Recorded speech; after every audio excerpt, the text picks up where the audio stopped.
pens. So I hope you can enjoy today's session, which is all about making these concertina books. And what I really like about them is they're not, for instance, in a slightly more expensive Hahnemuller or Moleskine type of sketchbook. It's something you make yourself, and then one doesn't really mind making mistakes. You can just do whatever you like and be as free as you like, experiment with different things, and that is the real joy. It's also really small. It fits into your sketch pack, whatever, very easily. Light to carry around with, and you don't need a lot of materials. So these books are made out of, this one here is out of Fabriano paper, the rough Fabriano, and I have got, these are out of Arches. It's 300 gram, and a normal big sheet is basically 77 centimeters wide.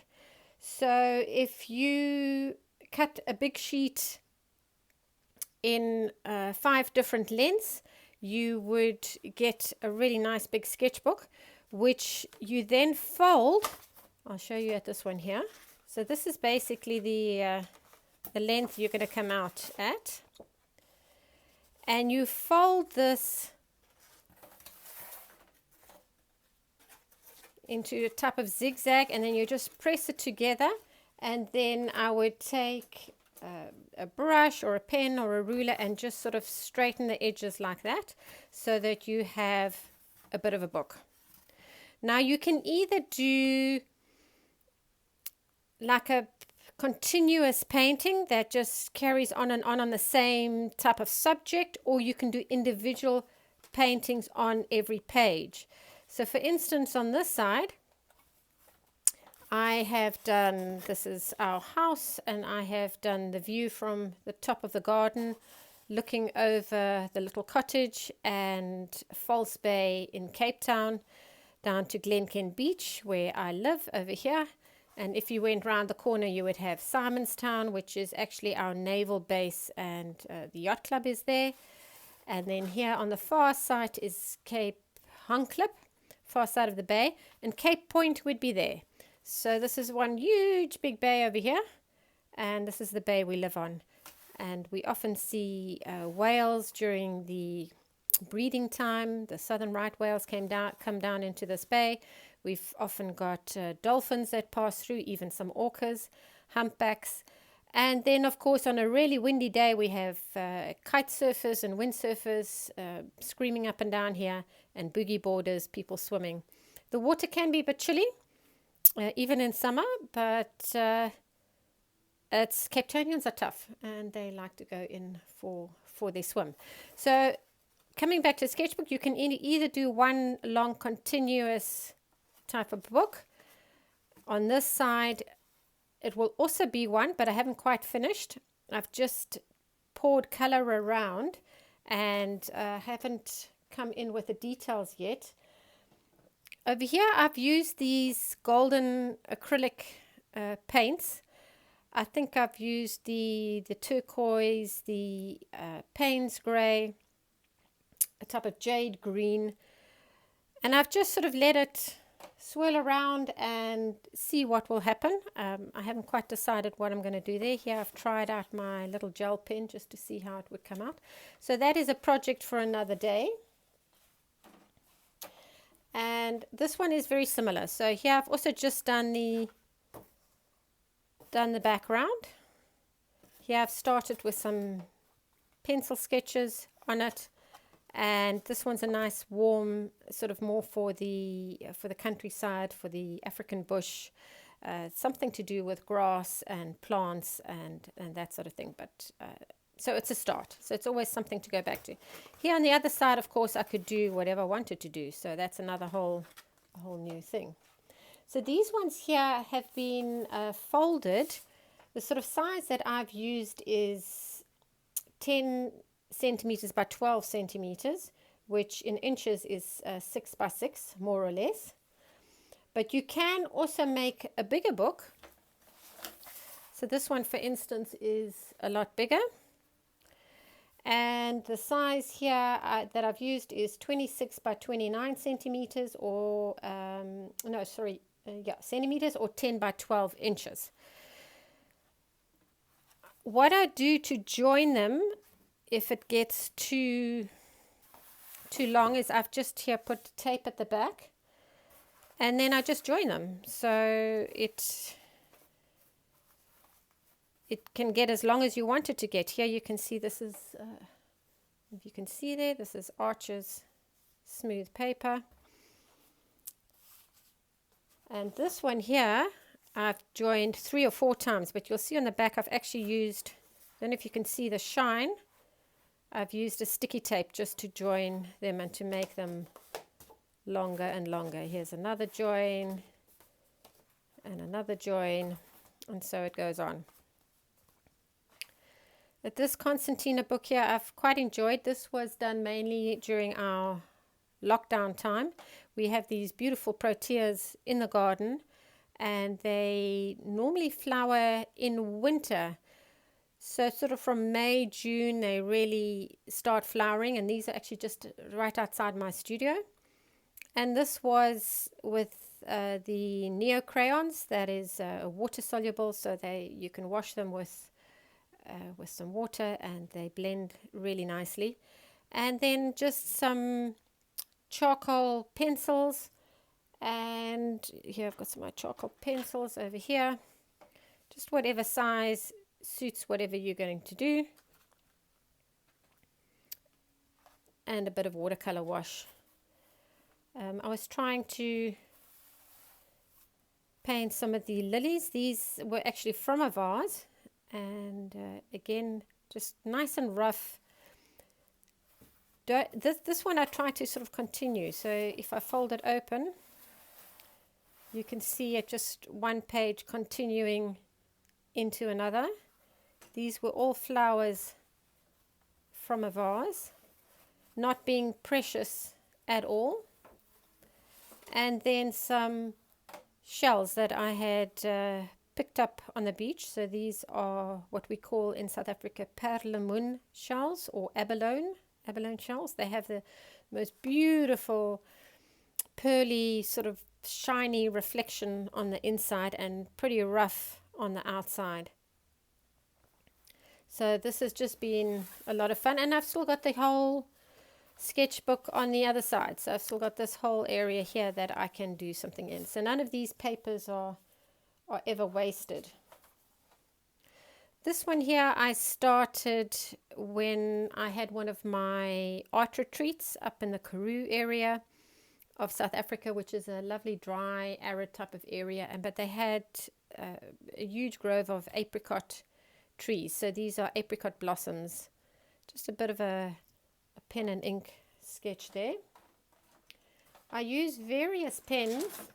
Let me just show you as I go along.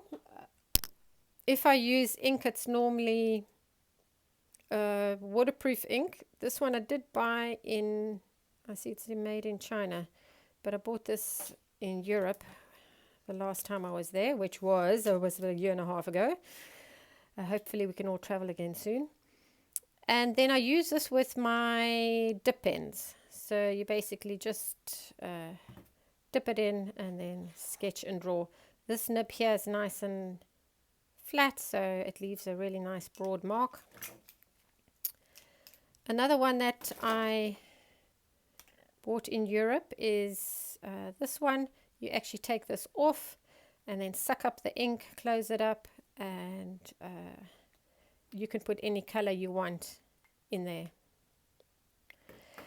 These ones I use quite a lot. They're calligraphy pens, so I've got size 1, 2, and 3. They're waterproof, and that's actually what I like about it. The other thing is they've got a nice, either quite a broad mark or quite a thin mark. That's the 3. And then, of course, the 1 would be much lighter. So that's a nice lot to use. And then my other pens are these normal fine liners, uni pens, water and fade proof. I've got a size 1 there. Don't use the 1 that often. I like it slightly thicker, but the 1, the 3, I think this one is an 8 Uniball fine. Yeah, so that's also quite a thin one.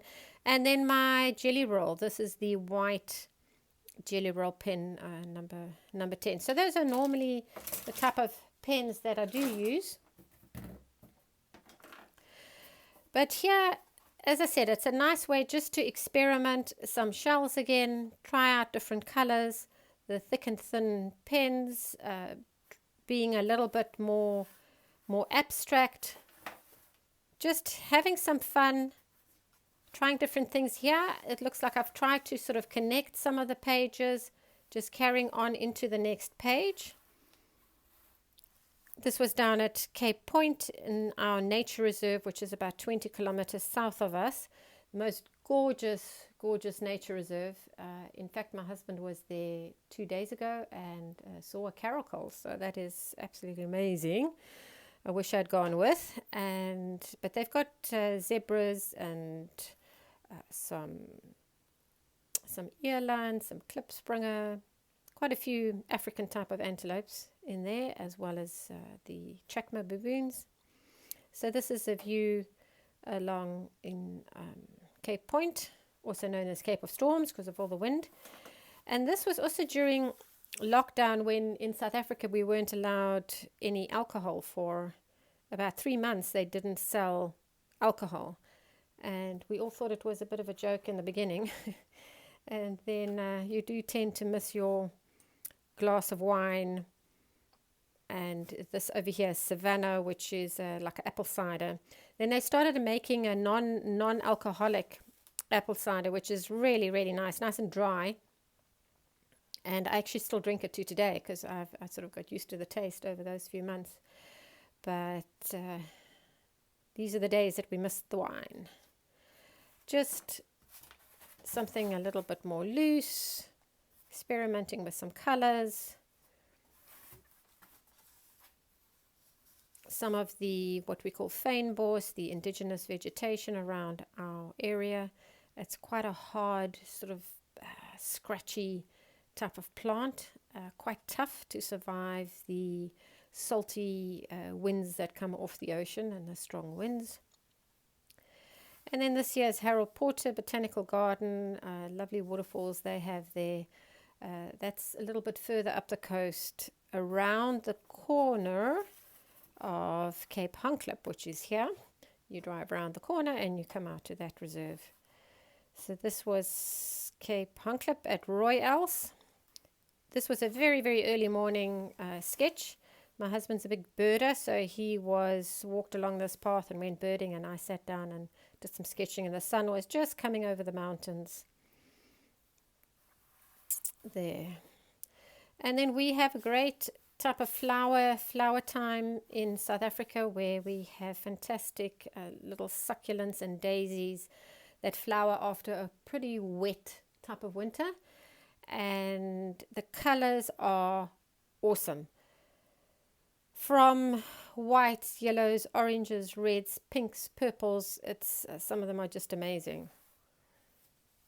And when you look at the distance, you just get this whole sea of different colors, and with the ocean in the background.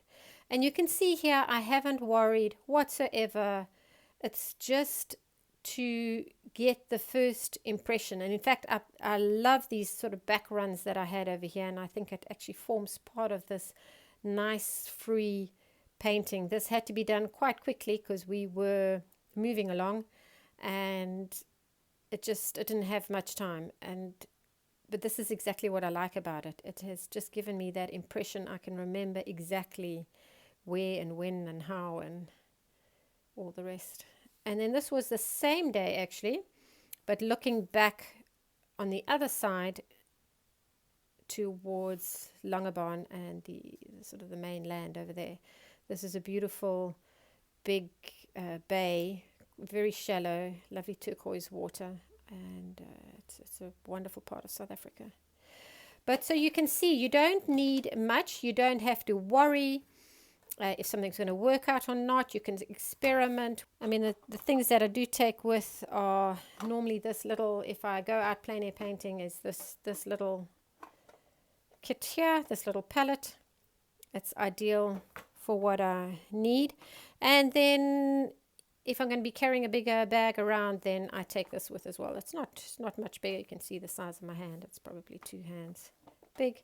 What's nice about this one is you can really hold it, and they are easily available everywhere, and they're just great because I've got so many mixing wells over there. But if you would like to see a little bit about what I carry with me, I have done a video on that, and you really don't need a lot. A small little sketch pack, but I have done a whole separate video on that, which I will add to the end over here, and if you click on that, you can see everything that I normally take with me when I go plein air painting.